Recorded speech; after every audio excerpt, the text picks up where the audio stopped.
Hello there. You're tuned into HGG Radio, Higher Ground Gospel Radio Station. My name is Chaplain Ingrid Gentles, and I am your host for today. Our topic today is why should you get married? For the last 2 weeks, we have been discussing why you should not get married and have discussed some very important points that we need to look at prior to entering into a marriage relationship with someone. And so, because we have been exhausting the why you should not get married, I think it's only fair that we discuss and expound on why you should get married in this particular segment, because marriage is a beautiful thing. And so I believe that we need to also recognize the beauty of marriage and how positive marriage is, irrespective of all the other negative stuff that sometimes shows up. So before we do that, I just want to do a recap for those who may have missed the last show or the show prior in terms of why you shouldn't get married. Just a quick recap for anyone who have missed that so that we can go right into actually why someone should get married. And so we talked about last week that one of the reasons why you shouldn't get married is because due to loneliness. We talked about that. We talked about the fact that, people don't want to be lonely. And so they make decisions and they get into relationships strictly because they feel alone. And we're saying that is not a good reason why you should enter into marriage. There was one example, if I remember correctly, that a husband stated that he'd rather be unhappy and married than single and unhappy. And I thought that was such a very interesting statement right there. Again, that need to have someone around in spite of, how you're feeling in a negative way. And so I just think loneliness is one of the reasons we shouldn't. The other one is social pressure in society. All my friends, family, and foes are getting married. What about me? That's a valid question. I actually had a family member who made that statement and went ahead and got married, and subsequently lost her life as a result of that. So I think it's really important for us to not rush into a lifetime commitment because of social pressure. We need to do our homework, background checks. You might be surprised at what you discover along the way when you're looking into someone's background who could be a potential spouse, future-wise for you. So it's really important for us to do that vetting. Vetting is not just for businesses. You can also vet in your personal life before you enter into the marriage state. Another one is just to satisfy sexual urges. If a lot of us are familiar with 1 Corinthians 7:9, I believe it is, where it says it is better to get married than to burn with passion, right? And so there are believers who get married based on this scripture verse as the central focus for getting married, overlooking all the other scripture requirements that tells us how we are to approach marriage. And so, we have to be so careful that, when I think of that, I think it's such a selfish approach as far as I'm concerned. And it's usually driven by the male hormones, right? You have this desire and because we're believers, of course, no sex should occur outside of marriage. And so, I'm going to find a spouse so that I can satisfy my fleshly desires, right? And so, I understand the thought behind it, but I'm just thinking, what would happen in a situation like that if somewhere down the line, sex is no longer a viable option in the marriage? What would happen if two people get together, because the husband, has burning passion and wants to be sexually involved and so forth, and the marriage is based primarily on that. Just think about that for a second. What would happen if that later on down the line, for whatever reasons, for example, some men can become impotent? That's a real thing, right? And even in today's stats today, you've got men 35 years old, young 35-year-old men are experiencing this kind of problem in today's society based on the statistics out there. So if you are going to, as a male, pursue marriage only based on the fact that you have a desire and a sexual needs to be fulfilled, just keep in mind that if something changes down the line and you are unable to perform your marital duties to your wife, then you have to stop and think, then where does that leave the marriage? Where does that leave both of you if that was the primary focus for you as a male, right? And so we need to just think about that. Another reason is we talked about last week, why you should not get married is to someone to save you from an unfulfilled life. You're looking for someone to save you from your unfulfilled life. Someone who looks good financially on paper and that can take care of you because you failed to invest in yourself, right? And when you fail to invest in yourself, you're really bringing absolutely nothing to the table, right?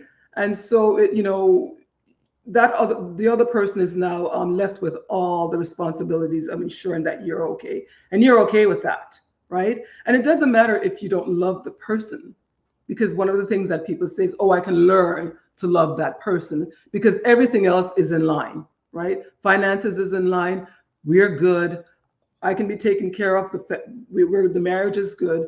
I will learn to adapt and to love that person. And I think that's also really a selfish approach when you really think about it. So there's so many reasons, honestly, why you really should not enter into the matrimonial state when you really think about it.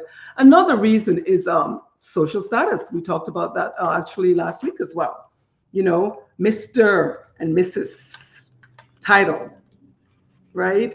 The Mr. and Mrs. title is something that people desire. It is respected. It's recognized in society. It's a respectful title to have, and so people,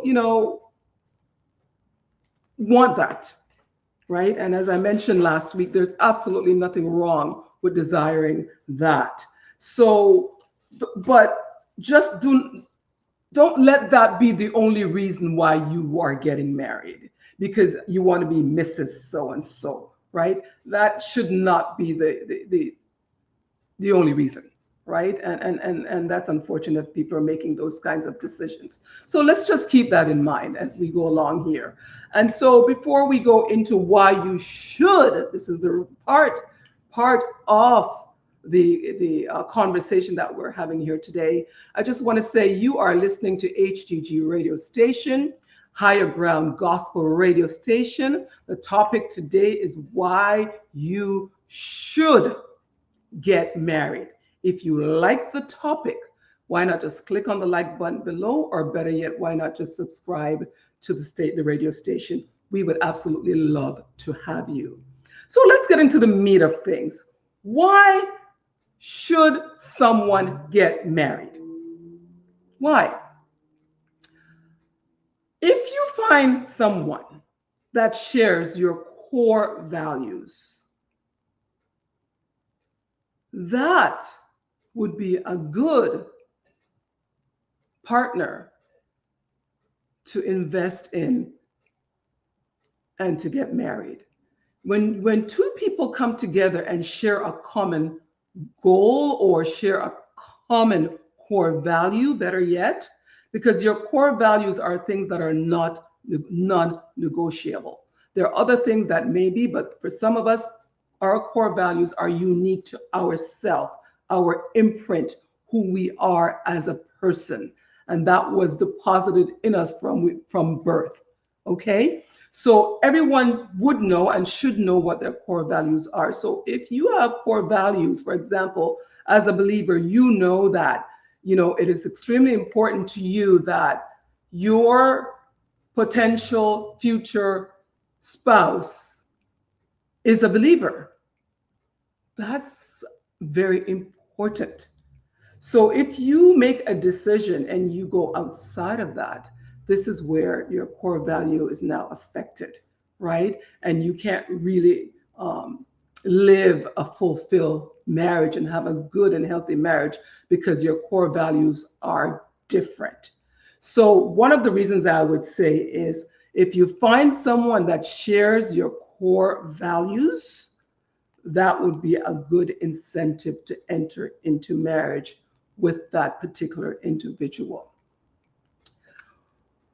We also hear the statement, two is better than one. And I agree with that statement.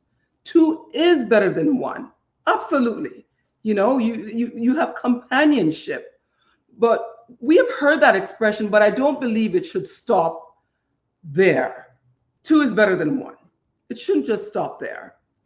While I am in agreement with the statement, as long as it's two emotional, healthy people, because two emotional, unhealthy people are not better than one emotional, unhealthy person. Now you've got double the trouble, right? So, yes, two is better than one, always. Just ensure to make sure that it's two emotionally healthy people. And I think that would suffice looking into having that union and having that support, right? So I think that's something that we need to look at as well. Two is better than one. What about if we want to be emotionally supported, right? Because when you are single, it's difficult to be emotionally supported when it's yourself.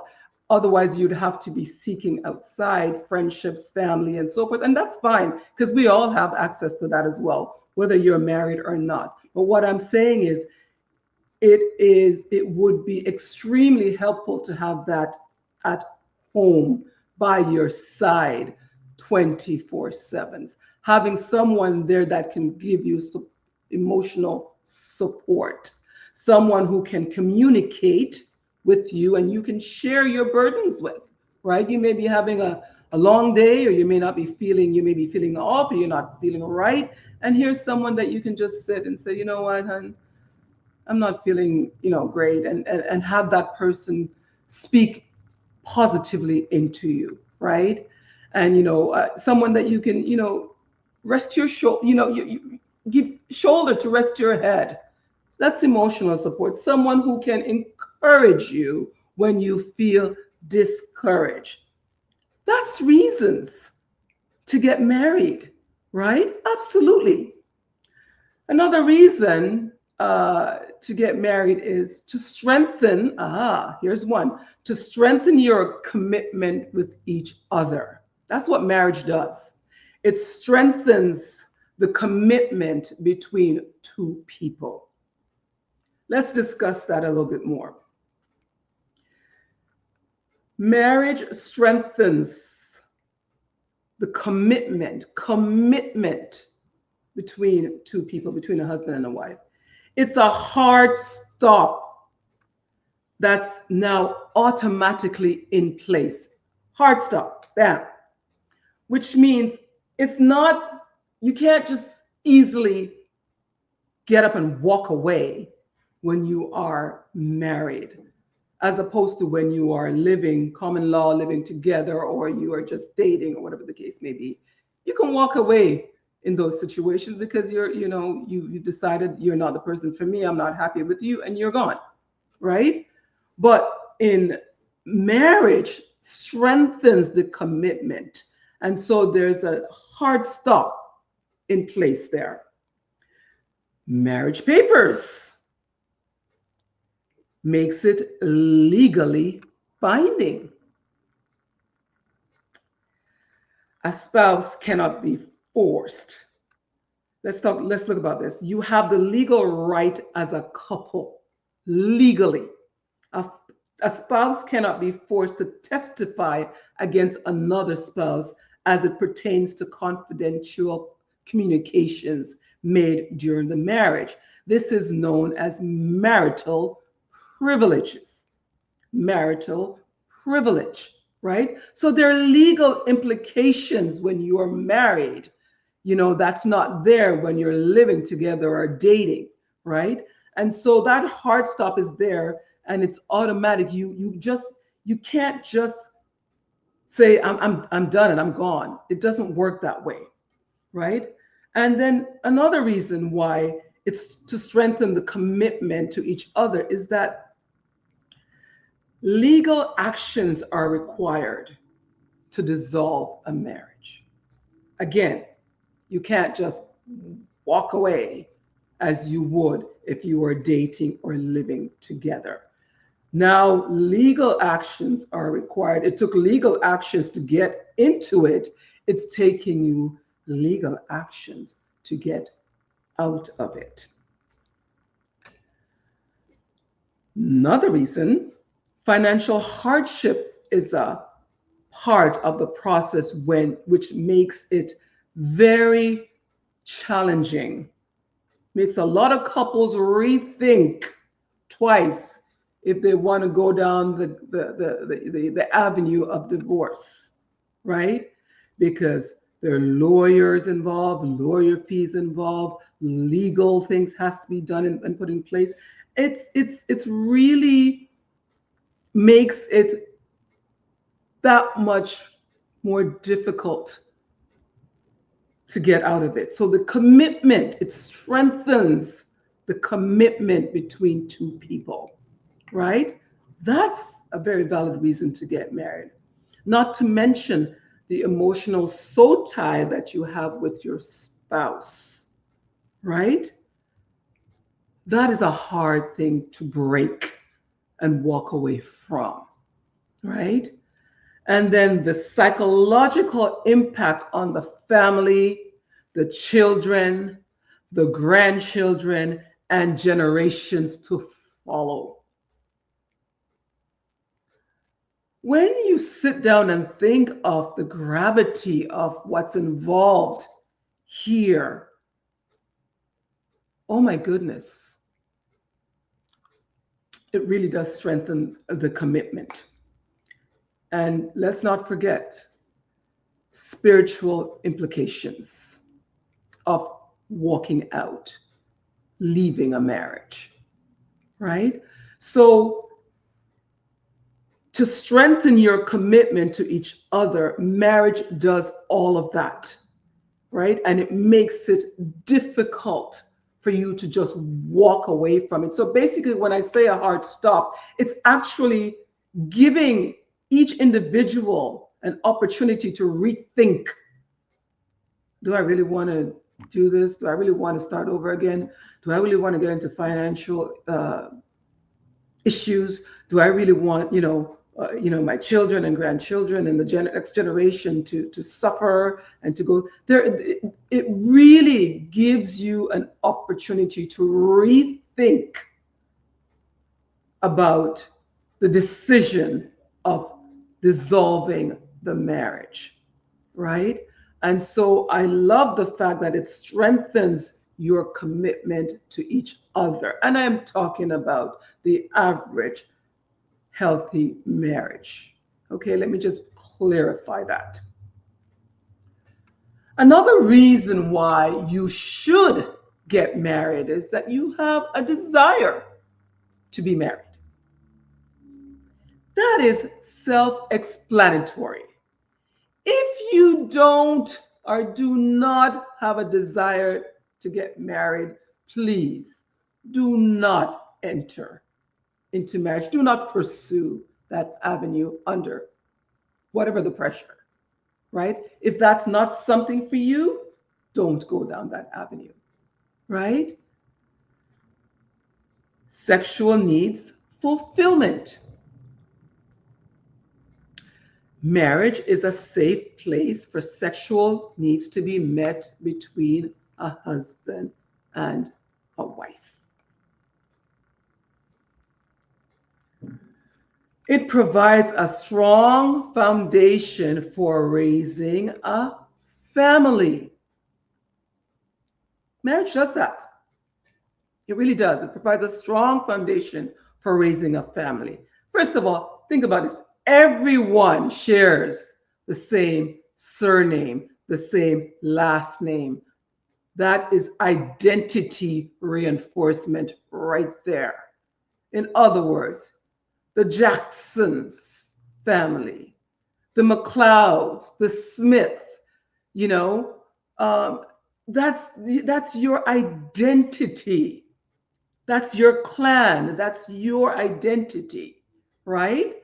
And so, what's in a name, a surname is very important. People can say, oh, yes, we are the Smiths, we are the Richards, we are the Royals, we are whatever the last name. That is your identity, right? So it provides a strong foundation for raising a family, right?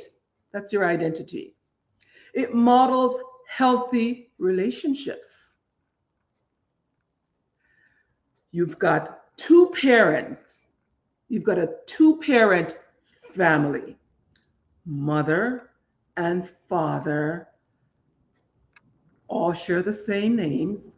That spells stability, right?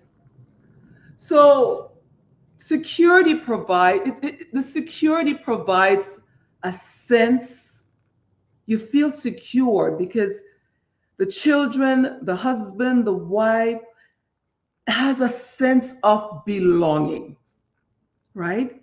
And that's the security being reinforced right there when someone has a sense of belonging. Another reason why you should get married, it increases your financial stability. Let's discuss that. When we say two is better than one, yes. Also, two paychecks better than one, right? One paycheck may be able to do it, but two paychecks coming together is far better than one. You can get ahead faster in your goals and your objectives for your marriage from a financial perspective when there's two income coming in, right? And so that's another reason why we should look into getting married. There are so many positive reasons for getting married. And I just think it's so important for us to expound on that and to talk about that because marriage really is a beautiful thing. What about another reason? You've got covering and protection. You've got covering and protection. Yes, as believers, we've got covering and protection from God, but I'm talking about in your family, in the physical realm, you've got covering and protection. You each have each other's back, right? That's important to know that my husband has got my back or my wife has got my back. You need to know that, right? You need to be able to lift each other up in prayer if you are as a believer. You need to be able to have someone who can lift you up in prayer when you need it, and even when you don't. Constant covering in the spiritual realm is a wonderful thing to have, and having a spouse that can do that for each other, that's covering and protection, right? You come together against physical and spiritual attacks, right? In the physical, someone is going to harm, your wife. As a husband, you are going to step up to the plate, right? And defend her honor, defend her, protect her from physical harm. That is so nice to know that you have that at home, right? That's positive. You know, there's a, the Bible says that, one can put 1,000 to flight, two can put 10,000 to flight. It's talking about the power of agreement again, right? You know, when two people are committed in that way, there is so much that they can get done together and achieve together. There's so much that they can feel secure and protected by each other, physically, emotionally, spiritually, on every level there is. That is a wonderful reason to get married. Another reason, you have the freedom and acceptance to be your authentic self. What? You can be your authentic self, right? We talked about in just last week that sometimes, when you in the dating scene, we show our best sides. When you're dating someone, you show your best side. You show you present your best self, and that's not always the fullness of who you are, right? But when you get married and you are together and you can't escape each other anymore because you are now one, you have no choice but to see each other for who we are as individuals, and to accept that, right? And I believe there's such freedom in having that, to know that I can just relax. You can be you, I can be me, and there's no pretension going on here, right? We don't have to go the extra mile to impress each other, because we love each other and we are committed to each other. Sometimes, let's face it, we are not always impressive. Let's just face it, right? Another reason why you should get married is because marriage is a powerful union, right? When it's healthy, it's a powerful union to have. Now, we had talked about why you shouldn't get married is, just to have the title of Mr. and Mrs. That shouldn't be the reason. And I agree with that. But once you are married under the right reasons, you have social status.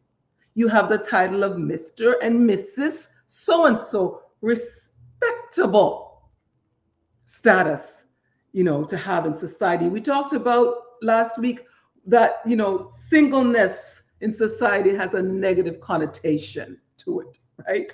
We talked about, that, yeah, singleness has a negative connotation. You talk about single mothers. When you hear single mothers, automatically there's something negative attached to that. So there's a silent form of social pressure, right?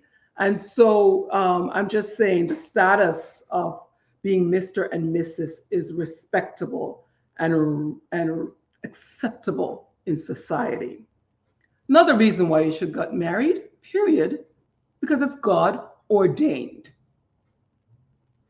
No better reason than that. It is God ordained.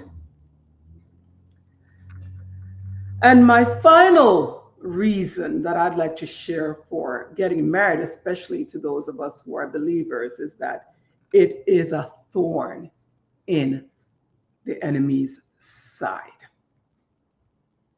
Marriage is a challenge for the enemy.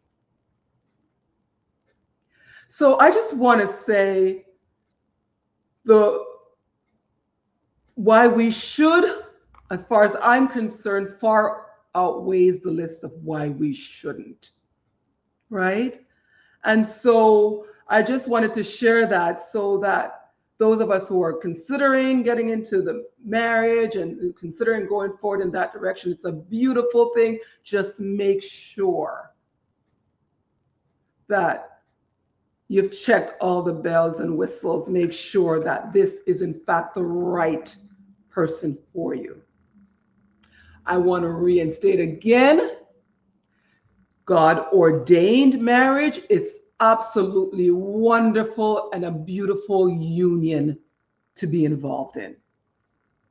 And I would encourage every single person on this earth who can get married that they should experience the joy and the beauty of marriage. It is a wonderful and a beautiful thing. So I hope for all the listeners that are listening today that there was something positive that they took away from this conversation and from this segment, right? Marriage is an absolutely beautiful thing given to us from God Himself. I want to thank you for tuning in once more. My name is Chaplain Ingrid Gentles, and I am your host for today. I look forward to seeing you again. I just want to bless you. I want to thank you for tuning in, and I just want to say thank you so much, and God bless you. Take care.